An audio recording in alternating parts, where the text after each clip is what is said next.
Last week I opened up to all of you guys about my troubles accepting pleasure and taking me time and doing things just for the sake of doing them without needing to be productive. I've been challenging myself on this front quite a bit. Definitely check out my previous video, but today I'm taking it up a level. Guess what? I'm going on a solo trip to Marbella. Me, myself, and I. I'm gonna treat myself in every single way possible for an entire week. I'm not gonna do any work. I'm gonna focus on my favorite activities and I'm gonna eat all the food. Join me, challenge yourself too, and write down your goals for this week and the weeks to come. If you're terrified, I am too. I want to just mention one thing, and it's an important thing. Namely that, whilst this video was meant to show you the spontaneity, the food freedom, and the confidence of someone who's long overcome her eating disorder, this video turned into something else. And whilst it definitely still does show those things, it also shows a range of other things, and I guess that's just because life is inherently messy. And you never know what's gonna happen. Emotions fluctuate from being out and about, going for meals, to being curled up on a park bench with stomach cramps and feeling like shit. Or ordering takeout on my first night, it never arriving, and just feeling a little bit deflated, eating a bowl of oats at 9 PM in the evening, and then going out to the shops to get some more food. Or on the flip side of that coin, crying for 5 hours straight, and then ordering myself some ice cream and a brownie to feel slightly better. Not completely, but definitely a little bit. And obviously reading all of your sweet messages after maybe a more difficult day and feeling better from that, because I do get a lot of really sweet comments and DMs from all of you guys. I guess life just really has a lot of ups and downs. Emotions know a lot of ups and downs, especially during the week before my period, when I haven't slept for quite a few days, and when my cycling trip, the only real holiday in sight, ends up being during the worst heat wave ever. Anyway, that's just my little disclaimer. I'll probably leave it at that, but I wanted to ask you to please watch till the end, because I do think there's some important messages there that I really want to drive home and that I really want you to know. I'm getting there. I'm processing everything that's happened this week, and hopefully I'll see you guys very soon again. I'm not 100% there yet now, and I don't know if I'll ever be fully done processing the news I got on one of my last days coming back home. But for some emotions, maybe it's just a matter of not necessarily getting over them, but just of giving them a place. And that's what I'm trying to do right now, and that's why I'm taking a bit slower now, and why there might not be a video next week. We'll see as it goes. Please respect that. Please follow so that you'll be notified when my next video comes up. And please do also look after your own mental health and take care of the people you love. For now, I'll just show you everything from start to finish, the good, the bad. But let's start with that happy plug. Let's start on a good note and the packing and just see where we end up. Thanks so much for watching. I really appreciate it. And I really appreciate you guys. Before I go on with this video, I want to just say a big fat thank you to Oral Cheese for sponsoring this video. They've kindly gifted me one of their electric toothbrushes, and I literally just unboxed it and I literally just love it. I'm not kidding. I'm a sucker for a good toothbrush. With 300-day battery life, 3 intensity levels, 3 different kinds of brush heads, and a Cheese Care Plus, i.e. a free brush head replacement program for Cheese members. I'm a massive fan. I'm also convinced that these toothbrushes are a lot better than your conventional plastic non-electric toothbrushes, which seem to be tossed out all of the time, and honestly I think a lot of people don't actually know how to use them, so they don't brush their teeth properly. So I'm convinced that this is the perfect replacement. But definitely correct me if I'm wrong, because I'm always looking for new ways to reduce my impact, and I feel like I can always learn more. So if you've got the knowledge, let me know your best traveling and eco-friendly hacks below. Anyway, I love little eco hacks, so I'm obviously also traveling with my shampoo bar, my absolute favorite, and my moon cup, which is my constant travel companion for unanticipated events. But there you go.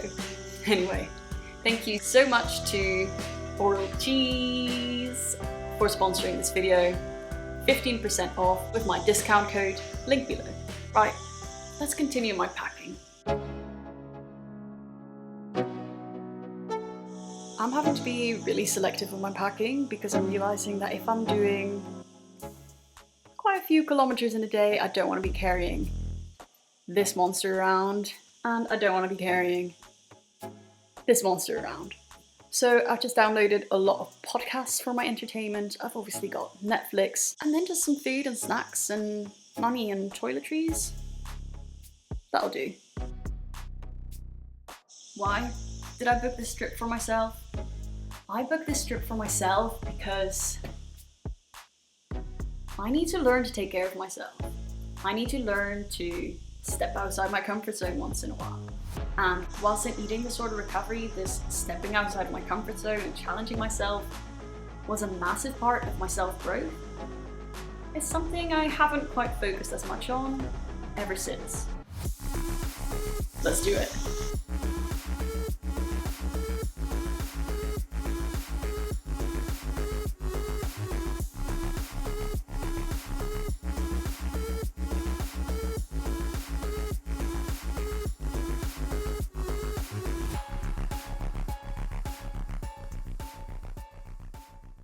The cycle ride took a lot longer than expected, but except for a dog that tried to eat my leg and getting lost a few times and being called guapa, I made it.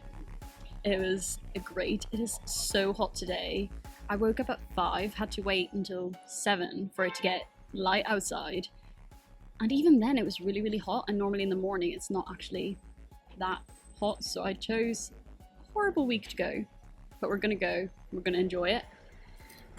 Who on earth decides to cycle half the day away when it's 46 degrees out? I chose the worst week to go on a cycling trip, and tomorrow I've got another 3 hours or so to cycle. The day after, I've got even longer to cycle. It's gonna be hell, so I'm gonna get up super early, which is a problem in and of itself because I haven't slept in a week. So the heat and not having slept is very much messing with me. The not sleeping is hormonal. So just the hormonal part of being hormonal is messing with me. And so far, by the time I finally arrive at a destination, it's too hot and I'm too tired to do freaking anything at the destination. So I'm very much questioning this whole trip. And today has been really difficult. It's 8 o'clock now. I'm just going to watch something on my phone and I'm off to bed.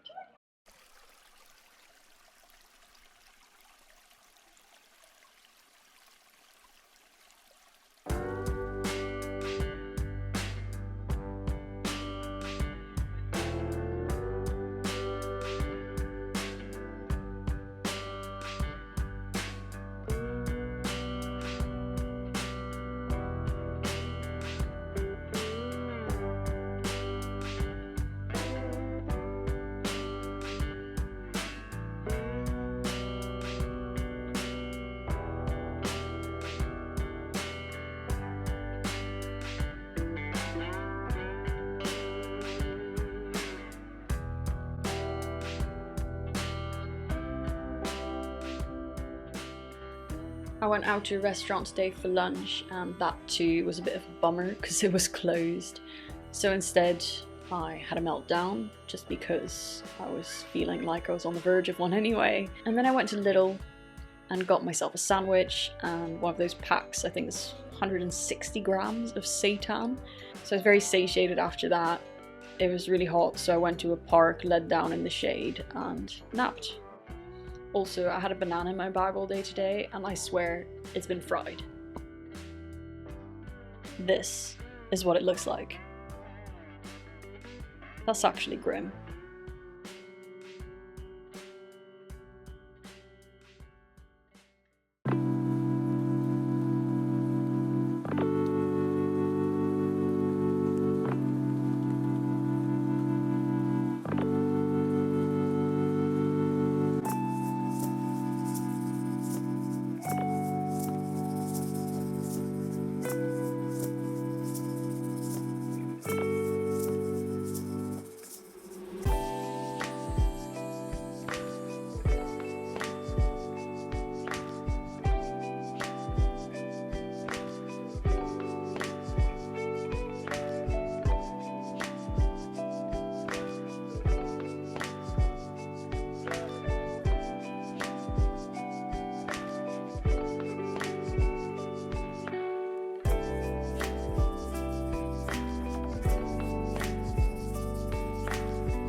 This cycling trip was supposed to be perfect. Something I'd looked forward to for at least a month. And I was so excited to finally be doing something on my own, to maybe meet some new people, to push my comfort zone, to take this break from work. And to be honest, I haven't thought about work once, which is a plus. However, there's a lot of other things that I have been thinking about, and not all of them have been happy thoughts. Overall, it's been a really difficult trip, trying to really take a break. Then yesterday, struggling with a lot of digestive discomfort, potentially because of cycling, and it all just made it difficult to enjoy sometimes. Overall, I have achieved eating at restaurants on my own and takeout, not working for a solid 4 days so far, hopefully 5 by tomorrow, and still listening to my body as well. What have I enjoyed? I've enjoyed making my own decisions and learning to be better at it. I've enjoyed all of the cycling, and I've enjoyed aircon accommodation because that makes a massive difference to my sleep during a heat wave. However, today's cycle ride was actually not the most enjoyable. I had a nice hill to conquer at the start of the day, and then afterwards it was relatively flat, down, etc.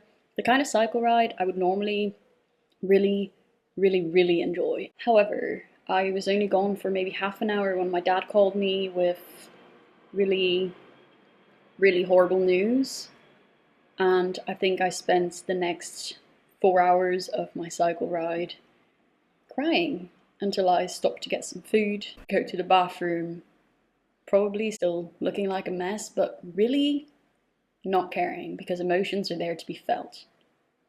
This video was made with a purpose, to show you what it's like to live life without an eating disorder, to challenge yourself, to push you to push your own comfort zone as well in terms of your experiences, but also your food choices. However, the news I got today, it really got to me, and instead I want to leave you with a different message now that I've had a shower and I've had a nap and I feel a bit more composed to share this message. I want you to want to beat the eating disorder and to actually start freaking living, to start doing things, to engage in the things you want to do, your hobbies, get new experiences, learn languages, meet people, live your life because it's too damn short. I also want you to reach out to your loved ones, to tell them you love them, every single freaking day, whether that's a 5-minute text message or a 2-3 hour long call or chat in person, because you never know how long they're going to be with you, and you won't regret it.